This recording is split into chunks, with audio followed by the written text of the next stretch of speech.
નમસ્કાર મિત્રો, સ્વાગત છે તમારું એચએનજીયુ સ્ટડી પોઈન્ટ યુટ્યુબ ચેનલના એક નવા વિડીયોમાં. મિત્રો, આજના આ વિડીયોની અંદર આપણે એચડીએફસી બેંક પરિવર્તન સ્કોલરશિપ વિશે વાત કરવાના છીએ. આ સ્કોલરશિપ અંતર્ગત ધોરણ 1 થી 12 ની અંદર અભ્યાસ કરતા વિદ્યાર્થીઓ તથા જે વિદ્યાર્થીઓ કોલેજની અંદર સ્નાતક અને અનુસ્નાતક કક્ષાએ અભ્યાસ કરતા હોય એમના માટે જે છે એ સ્કોલરશિપ આપવામાં આવે છે. ₹75,000 સુધીની સ્કોલરશિપ જે છે એ શાળાના અને કોલેજના વિદ્યાર્થીઓને આપવામાં આવે છે. તો આજના આ વિડીયોની અંદર આપણે એચડીએફસી બેંક પરિવર્તન સ્કોલરશિપ વિશેની સંપૂર્ણ માહિતી જોવાના છીએ. આજના આ વિડીયોની અંદર આપણે જોઈશું કે આના માટે જે છે એ ઓનલાઈન ફોર્મ ક્યારે ભરાશે, સાથે સાથે આપણે એ પણ જોઈશું કયા કયા ડોક્યુમેન્ટ જોઈશે અને આની અંદર કયા વિદ્યાર્થીઓ જે છે એ ફોર્મ ભરી શકે છે. તો હવે શરૂ કરીએ આજનો વિડીયો. તો તમે આ જોઈ શકો છો, HDFC bank scholarship 2025-26, laptop scholarship 2025-26, ₹75,000 સુધીની સ્કોલરશિપ જે છે એ ધોરણ 1 થી 12, સ્નાતક અને અનુસ્નાતક, આઈટીઆઈ, ડિપ્લોમા, મેડિકલ અને એન્જિનિયરિંગના વિદ્યાર્થીઓને જે છે એ આપવામાં આવે છે. તો આના વિશેની સંપૂર્ણ માહિતી મેળવવા માટે જે છે એ એચડીએફસી બેંકની ઓફિશિયલ વેબસાઇટ છે, આપણે એના પર પહોંચી જઈએ છીએ.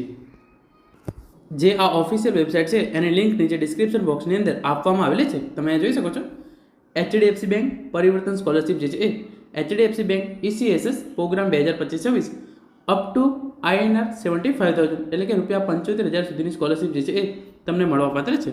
અને એના વિશેની જે છે એ સંપૂર્ણ ઇન્ફોર્મેશન આપવામાં આવેલી છે કે કયા વિદ્યાર્થીને જે છે એ સ્કોલરશિપ આપવામાં આવે છે. અહીંયા જે છે એ સૌપ્રથમ સ્કોલરશિપ જે સ્કૂલના વિદ્યાર્થીઓ એટલે કે 1 થી 12ના વિદ્યાર્થીઓ હોય એમને આપવામાં આવે છે. પછી જે વિદ્યાર્થીઓ ધોરણ 12 પૂરું કર્યું હોય અને કોલેજની અંદર એડમિશન મેળવે છે એટલે કે અંડર ગ્રેજ્યુએશન સ્નાતક કક્ષાએ અભ્યાસ કરતા હોય એમને જે છે એ સ્કોલરશિપ આપવામાં આવે છે. અને ત્રીજી, જે વિદ્યાર્થીઓ કોલેજ પૂરી કરી હોય અને પોસ્ટ ગ્રેજ્યુએશન કક્ષાએ એડમિશન મેળવ્યું હોય એવા વિદ્યાર્થીઓને જે છે એ સ્કોલરશિપ આપવામાં આવે છે. તો અહીંયા જે તમામ ઇન્ફોર્મેશન જે છે એ ખૂબ જ વિગતવાર આપેલી છે. તો અહીંયા જે છે એક મેં શોર્ટની અંદર PDF બનાવેલી છે. એ PDFમાંથી હું તમને તમામ ઇન્ફોર્મેશન જે છે એ આપું છું, પરંતુ ઓનલાઈન અપ્લાય કરવા માટે તમારે જે છે એ આ વેબસાઇટ પર આવવાનું છે. આ વેબસાઇટની લિંક છે એ નીચે ડિસ્ક્રિપ્શન બોક્સની અંદર મળી જશે. તો તમે જોઈ શકો છો એ પ્રમાણે એચડીએફસી બેંક પરિવર્તન ECSS સ્કોલરશિપ 2025 ફૂલ ઇન્ફોર્મેશન. તો અહીંયા તમામ જે છે એ સ્કોલરશિપ વિશેની ઇન્ફોર્મેશન મેં આ PDFની અંદર આપેલી છે. About the scholarship initiative by HDFC bank under its CSR programme Parivartan meant for students who are facing financial hardships or personal family crisis, available for students from class 1 to post graduation. એટલે કે HDFC bank દ્વારા જે છે એ આ scholarship આપવામાં આવે છે. જે વિદ્યાર્થીઓને ફાઇનાન્શિયલ તકલીફ હોય એવા વિદ્યાર્થીઓ માટે જે છે એ આ સ્કોલરશિપ આપવામાં આવે છે. ધોરણ 1 થી ધોરણ 12 અને જે વિદ્યાર્થીઓ કોલેજની અંદર સ્નાતક અને અનુસ્નાતક કક્ષાએ અભ્યાસ કરતા હોય એમને જે છે એ આ સ્કોલરશિપ આપવામાં આવે છે. પછી એના એલિજિબિલિટી ક્રાઇટેરિયા વિશે તમે જોઈ લો. Must be an Indian citizen, must be currently studying in class 1 to PG, એટલે કે અત્યારે તમે ધોરણ 1 થી ધોરણ 12 ની અંદર અભ્યાસ કરતા હોવા જોઈએ, અથવા તો તમે કોલેજ કક્ષાએ પહેલું વર્ષ, બીજું વર્ષ કે ત્રીજું વર્ષ, અથવા તો તમે અનુસ્નાતક કક્ષાએ પહેલા કે બીજા વર્ષની અંદર અત્યારે અભ્યાસ કરતા હોવા જોઈએ. Minimum 55% mark in the previous academic year.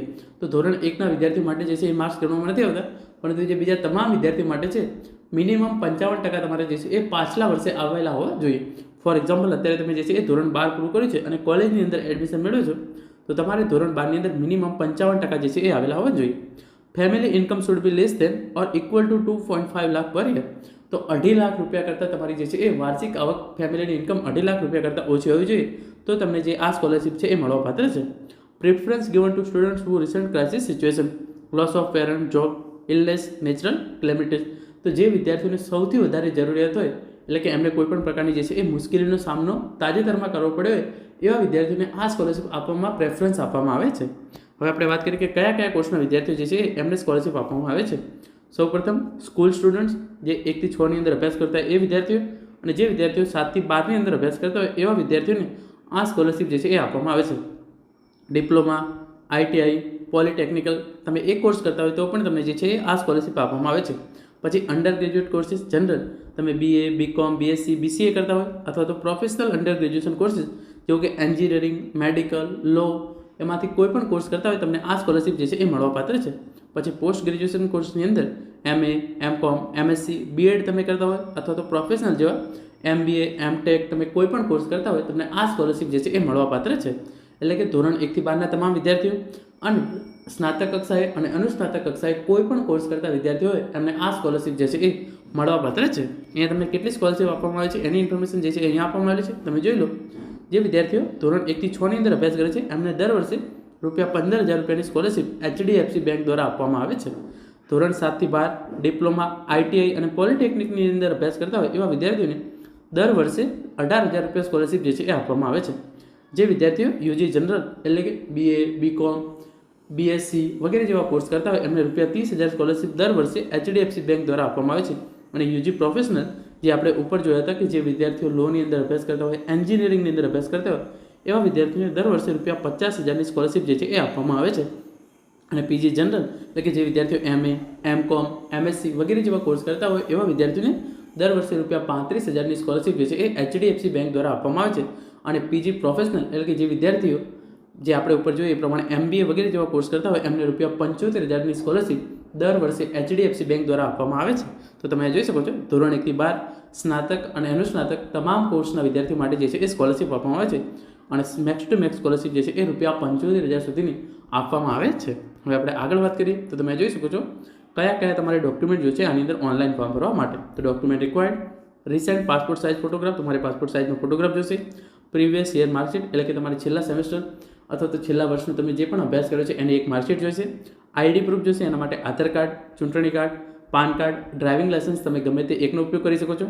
Admission proof, current year fee receipt or bonafide certificate એટલે કે તમે અભ્યાસ કરો છો એના એક પ્રૂફ માટે તમારે જે છે જે તમે અત્યારે કોઈપણ સેમેસ્ટરની ફી ભરી હોય એની પાવતી અથવા તો બોનાફાઇડ સર્ટિફિકેટ તમને તમારી સ્કૂલ અથવા કોલેજમાંથી આપવામાં આવે છે તમારે એની જરૂર પડશે.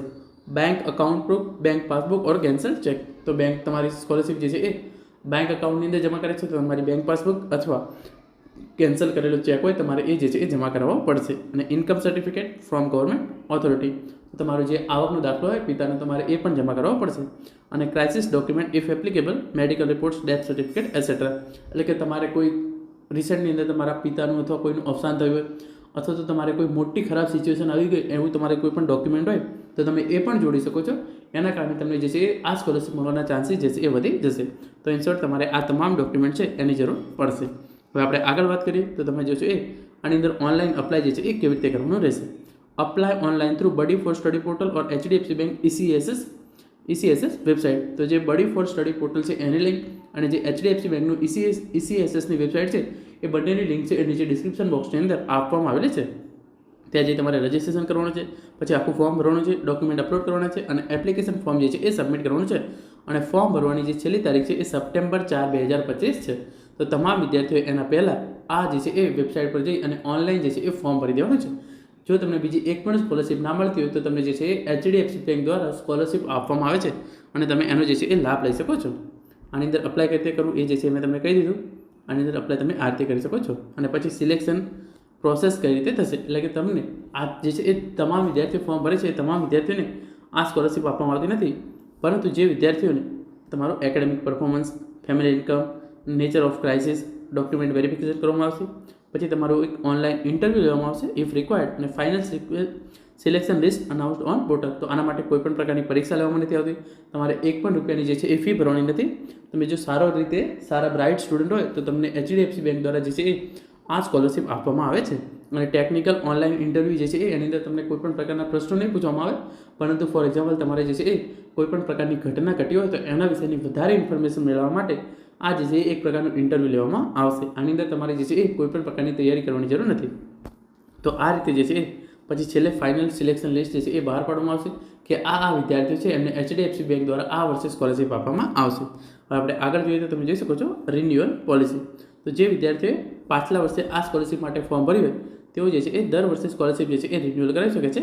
સેટિસ્ફેક્ટરી એકેડેમિક પરફોર્મન્સ અને કન્ટિન્યુએશન ઓફ ફાઇનાન્શિયલ નીડ. તો જે વિદ્યાર્થીઓએ પાછલા વર્ષે જે છે HDFC બેંકની સ્કોલરશીપ લીધી હોય એમણે આ વર્ષે જે છે એ સ્કોલરશીપનું ફોર્મ રિન્યૂ કરી શકે છે જો એમણે સારું જે છે એ એકેડેમિક પરફોર્મન્સ કર્યું છે. એટલે કે 55% કરતાં તમે વધારે લાવ્યા છો તો તમને બીજા વર્ષે પણ સ્કોલરશીપ જે છે એ મળવાપાત્ર છે. તમારે ખાલી જે છે એ ફોર્મ રિન્યૂ કરવાનું રહેશે.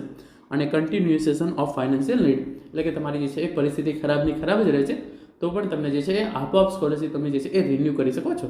તો મિત્રો આ હતો આજનો વિડીયો જેની અંદર આપણે HDFC બેંક દ્વારા જે છે એ ₹75,000 સુધીની સ્કોલરશીપ આપવામાં આવે છે એના વિશેની સંપૂર્ણ માહિતી મેળવી છે.